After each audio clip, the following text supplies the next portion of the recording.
Meus queridos amigos, como é que vocês estão? Tudo na paz? Hoje o assunto é a queda da taxa Selic. Será que a Selic teve sua queda realmente decretada depois de tantas reuniões do Copom, com a taxa sendo mantida em 13,75% ao ano? Será que finalmente vai começar a cair? E mais importante que isso, quais são as oportunidades com a tendência de queda dos juros e como se beneficiar disso fazendo boas escolhas de investimentos. No final do vídeo, a ideia é que você tenha essas respostas, que você saia daqui com tudo isso mais claro, mas esse vídeo não é só mais um vídeo com um monte de notícias e um monte de números que você mal consegue entender, você não sabe nem o que significa. É para quem realmente deseja compreender, entender como essas peças se encaixam e como o investidor consegue interpretar essas informações para tomar boas decisões de forma independente, sem precisar ser nenhum especialista no assunto, coisa do tipo.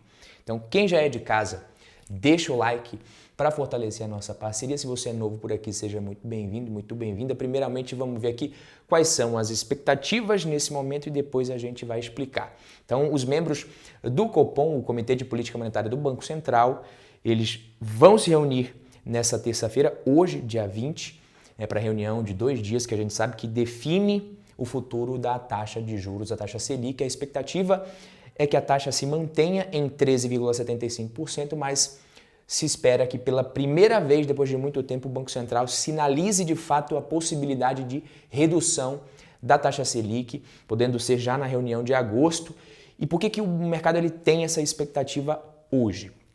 Isso acontece por conta de dados e projeções da nossa economia, que vem melhorando bastante, principalmente nas últimas semanas. Eu já falei disso em outros vídeos, mas eu vou falar de novo mais detalhadamente. A gente vai ver quais são esses dados e entender por que eles acabam melhorando as expectativas com relação ao futuro da economia. No último Boletim Focus, que foi divulgado na segunda-feira, o que a gente tem com relação às projeções de crescimento do PIB? Elas foram revisadas para cima, enquanto as projeções de inflação, de taxa de juros, a Selic, e de câmbio, o dólar, foram revisadas para baixo. Então isso é bom. O consenso para a Selic no final desse ano saiu de 12,5% para 12,25%. E para o fim do ano que vem, o consenso dos economistas para a Selic caiu de 10% para 9,5%. Você pega, por exemplo, a avaliação do Goldman Sachs, é de que essa recente melhora que a gente teve nas expectativas de inflação, isso vai contribuir para que o Copom sinalize de fato os cortes de juros na reunião de agosto já. O banco UBS ele é diferente ali, ele sustenta a Selic em 12,25%, mas não acredita que o Copom vai sinalizar isso já nessa quarta-feira, já nessa reunião. Para o banco, o ciclo de cortes deve começar somente em setembro. O que você acha? Qual que é a sua opinião? Deixa aqui nos comentários. Só que antes de falar disso, eu te pergunto se você sabe exatamente o que é a taxa Selic.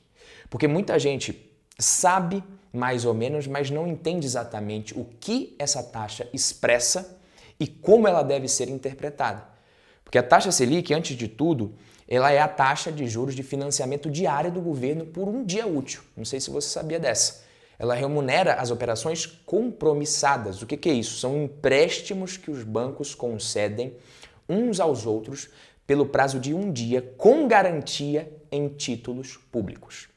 Então, se acontece também algum problema ali de calote do banco que tomou o empréstimo, os títulos públicos, dados como garantia, eles passam a ser propriedade do banco que concedeu o empréstimo. Por isso que é muito mais seguro esse tipo de empréstimo. E o detalhe que pouca gente sabe é que taxa Selic meta é diferente de taxa Selic efetiva. A taxa Selic meta ela é a taxa básica de juros definida como meta pelo Banco Central através do Copom, que a gente vai ver amanhã.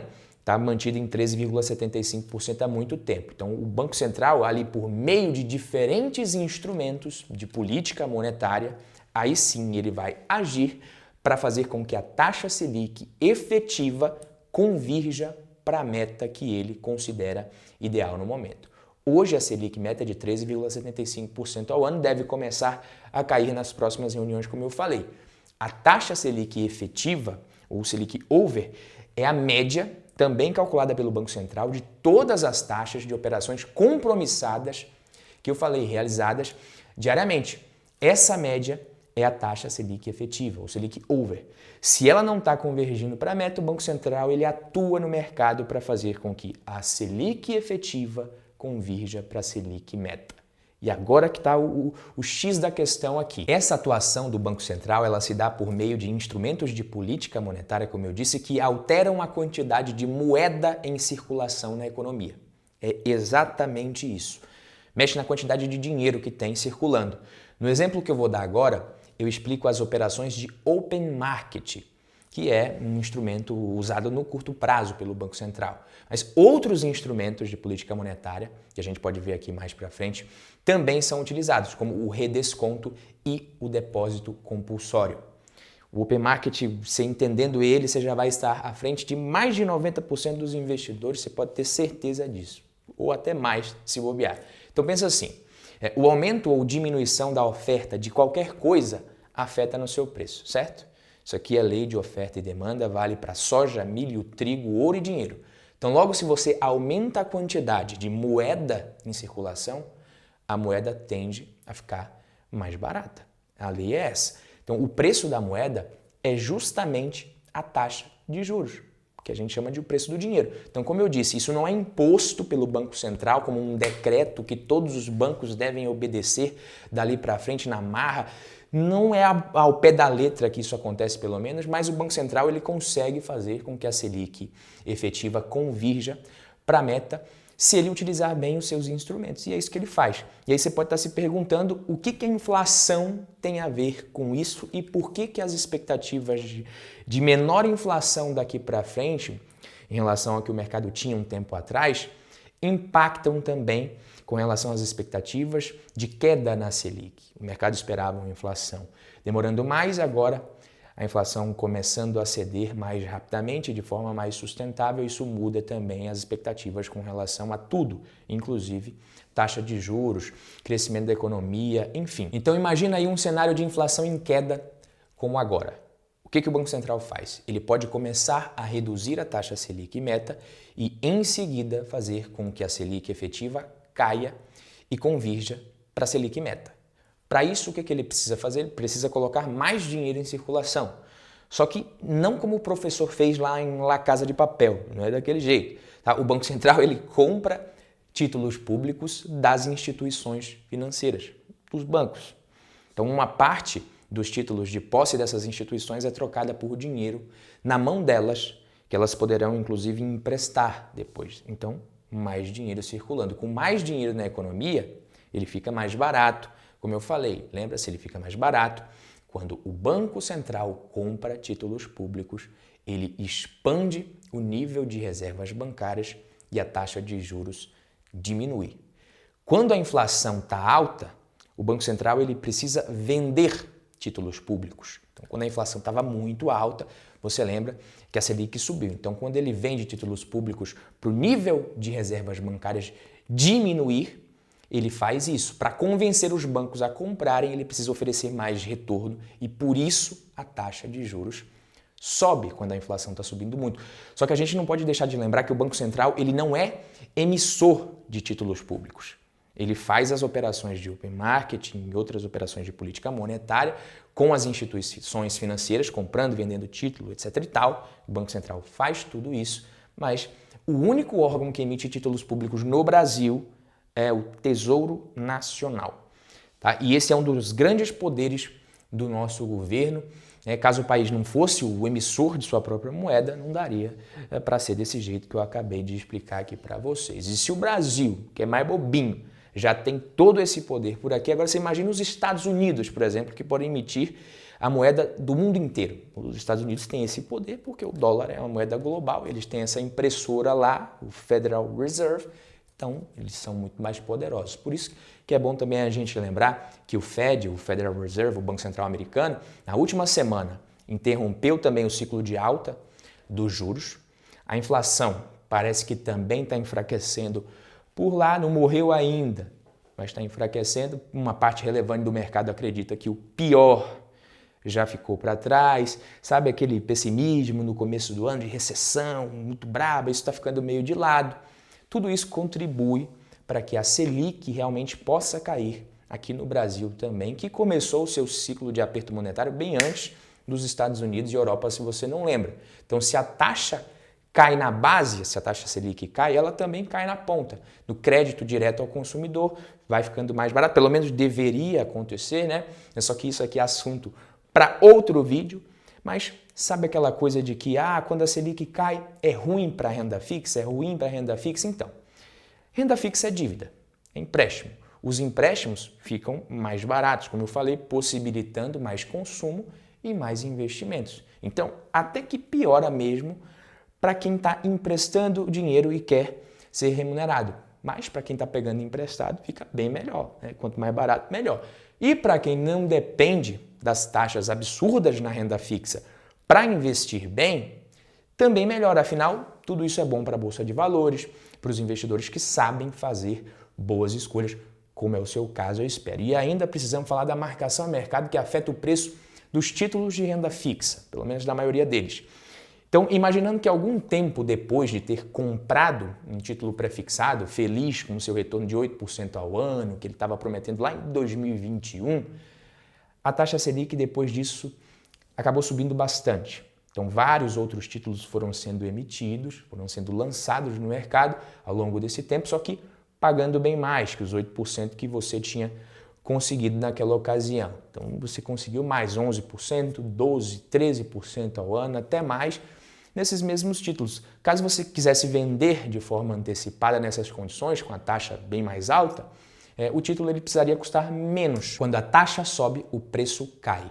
Guarda essa informação aí. Isso acontece porque no vencimento, um título pré-fixado, ele vale sempre R$1.000. Então, para ele valer R$1.000 no vencimento, se a taxa é muito maior, o preço que você paga nele precisa ser menor. Mas o contrário também pode acontecer. Se a taxa de juros futuros começa a cair ao invés de subir, que é o que a gente está vendo nesse momento, são os novos títulos que vão ser lançados pagando uma taxa menor. Então, os títulos que foram comprados antes de o mercado começar a enxergar esse fim do ciclo de alta e começo de um ciclo de queda na Selic, que ele está vendo recentemente, esses títulos comprados antes acabam se valorizando bem mais agora, no curto prazo pelo menos. Mas se você conferir também com base no preço pago, no tempo decorrido e no preço atual desses títulos, você vai ver. E por que isso acontece, Badu? Porque as expectativas são de queda dos juros e a taxa desses títulos também acabou caindo. Então, quando a taxa cai, o preço sobe. Pode guardar isso também. Então, o investidor que souber escolher bons títulos de renda fixa nesse momento ainda pode se beneficiar com a marcação a mercado na renda fixa, mas ela tem os seus riscos, tá? No caso dos títulos pós-fixados, como é o Tesouro Selic, o efeito da marcação a mercado ele é praticamente nulo. Tá? Esses títulos simplesmente são atualizados por um indexador, que nesse caso aqui, obviamente, é a taxa Selic. Qual que é a conclusão? Com os juros caindo, as empresas sofrem menos, com o custo das dívidas, as despesas financeiras tendem a ser reduzidas, a população também sofre menos com as suas dívidas, as companhias têm mais acesso a crédito, podem investir mais. Essas quedas nos juros, isso acaba contribuindo para um ciclo positivo na Bolsa de Valores, ao mesmo tempo em que as taxas oferecidas na renda fixa também vão sendo reduzidas. Então, acontece sim, vai acontecendo gradativamente uma migração do capital dos investidores. Isso pode ser muito favorável para aquele investidor que mantém exposição ao mercado de ações, fundos imobiliários, renda variável em geral, ou para quem também pretende começar agora. Fundos de papel podem ser boas escolhas, precisa fazer uma boa seleção. No caso dos fundos de tijolo, ainda dá para encontrar ativos descontados. Também lembrando que, no caso dos fundos de tijolo, esses reajustes eles acontecem em janelas maiores. Então é natural que tanto os dividendos quanto o preço das cotas fique um pouquinho de lado por um tempo, depois eles dão um salto, vão subindo em janelas maiores e não de forma linear. Beleza? Isso vai de acordo com o cenário do mercado imobiliário brasileiro. As ações também são boas opções agora, mesmo com esse rally mais recente na Bolsa de Valores, mas não adianta sair comprando qualquer ação. Isso aí não vai funcionar. Hoje a gente tem uma queda na taxa de juros que deve beneficiar praticamente quase todas as empresas, principalmente as mais impactadas negativamente anteriormente, mas é importante você escolher empresas que consigam se beneficiar com um cenário mais positivo, mas que também sobrevivam e até se aproveitem de períodos de maior dificuldade.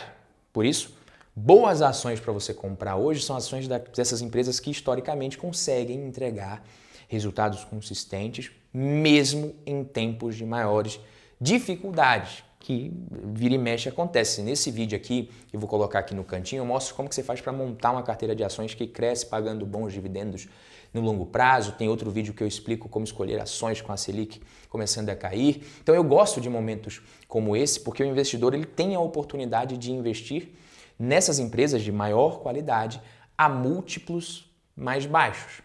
Quando o cenário ele é muito otimista, está todo mundo achando que vai dar tudo certo, o interesse em renda fixa ele diminui, em renda variável aumenta e as ações acabam sendo negociadas por múltiplos maiores. Essas ações de maior qualidade acabam sendo negociadas por múltiplos maiores ainda. Então faz tempo que eu venho falando sobre isso aqui no canal, desde quando a Bolsa de Valores estava batendo lá seus 100, 97, 105, 110 mil pontos, mas sempre é um bom momento para você começar, para quem quer começar do jeito certo, com foco no longo prazo, na Bolsa de Valores e em renda variável. Nos próximos vídeos aqui do canal eu vou falar um pouquinho mais sobre isso. Fico por aqui, quem gostou deixa o like, se inscreve, a gente se vê na próxima, tamo junto. Valeu, papai!